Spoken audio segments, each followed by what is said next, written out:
Ada sekelompok ulama yang iri terhadap Imam Syafi'i. Mereka pun ingin menjebak Imam Syafi'i di hadapan penguasa. Mereka memutuskan untuk mengumpulkan banyak permasalahan fikih yang kompleks untuk menguji kecerdasannya. Hingga suatu hari mereka berkumpul di hadapan Khalifah Ar-Rasyid, yang beliau adalah orang yang takjub dengan kecerdasan Imam Syafi'i dan ilmunya dalam masalah-masalah fikih. Para ulama itu pun mulai melontarkan beberapa pertanyaan kepada Imam Syafi'i di depan Khalifah. Orang pertama bertanya, ada seorang lelaki yang menyembelih seekor kambing di rumahnya. Kemudian dia keluar sebentar. Setelah kembali, dia berkata kepada keluarganya, "Kalian makanlah kambing itu, karena kambing itu diharamkan bagiku." Maka keluarganya berkata, "Kambing ini juga haram bagi kami. Kenapa hal itu bisa terjadi?" Imam Syafi'i menjawab, "Lelaki itu adalah seorang yang musyrik ketika dia menyembelih kambing. Dia menyembelih atas nama berhala. Kemudian ketika dia keluar dari rumahnya untuk keperluan tertentu, Allah SWT memberinya petunjuk sehingga dia masuk Islam. Ketika dia masuk Islam, maka kambing itu menjadi haram baginya. Dan ketika dia kembali ke keluarganya, ternyata keluarganya juga masuk Islam. Maka kambing itu juga haram atas mereka." Kemudian Imam Syafi'i ditanya pertanyaan yang kedua. Ada dua orang muslim yang minum khamr. Salah satunya dihukum dan salah satunya tidak dihukum. Kenapa hal itu bisa terjadi? Imam Syafi'i menjawab, yang satu orang adalah anak kecil yang belum balik, sedang satunya adalah orang yang sudah dewasa. Kemudian Imam Syafi'i ditanya pertanyaan selanjutnya. Ada 5 orang laki-laki yang berzina dengan seorang perempuan. Kemudian orang yang pertama dijatuhi hukuman mati, yang kedua dijatuhi hukuman rajam, yang ketiga dijatuhi hukuman cambuk, yang keempat dijatuhi hukuman setengah cambuk, dan yang kelima tidak dihukum apa-apa. Kenapa hal itu bisa terjadi? Imam Syafi'i menjawab, orang pertama menghalalkan perbuatan zina, maka dia telah menjadi murtad, maka hukuman yang ditegakkan baginya adalah hukuman mati. Yang kedua adalah orang yang zina muhson, dia sudah menikah sebelumnya. Yang ketiga adalah orang yang tidak muhson, dia belum menikah. Yang keempat adalah seorang hamba sahaya, dan yang kelima adalah orang gila. Imam Syafi'i kemudian ditanya pertanyaan yang lain. Ada seorang lelaki yang salat. Ketika dia salam ke samping kanan, maka istrinya cerai. Ketika dia salam ke samping kiri, maka salatnya batal. Dan ketika dia menengadah ke langit, dia harus membayar 1000 dirham. Kenapa hal itu bisa terjadi?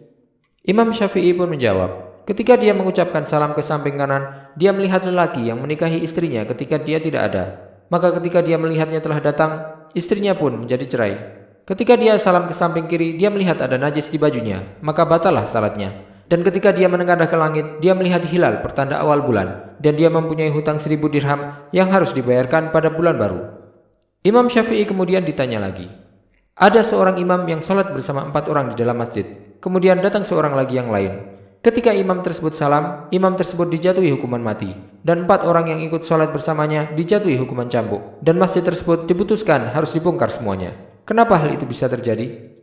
Imam Syafi'i menjawab, laki-laki yang datang tadi memiliki seorang istri. Dia kemudian melakukan perjalanan dan meninggalkan istrinya di rumah adiknya. Maka kemudian imam itu membunuh adiknya tadi, dan mengaku bahwasanya perempuan itu adalah istri dari adik tersebut.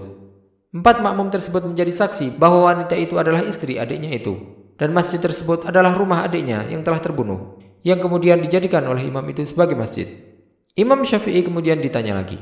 Ada seorang lelaki mengambil 1 wadah air untuk diminum. Kemudian dia minum pertama kali halal baginya.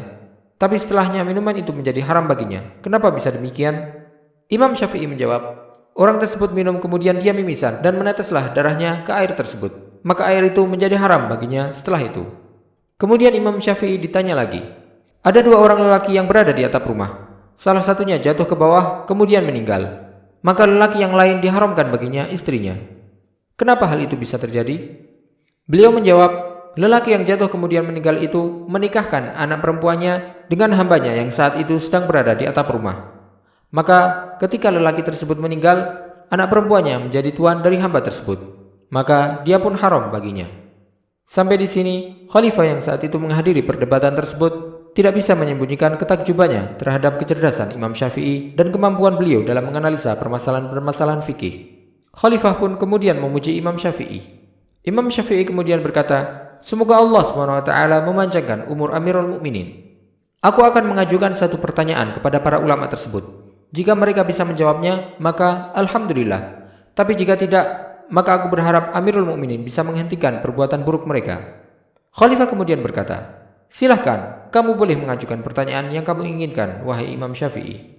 Imam Syafi'i berkata, ada seorang lelaki yang meninggal, dan dia meninggalkan harta sebanyak 600 dirham.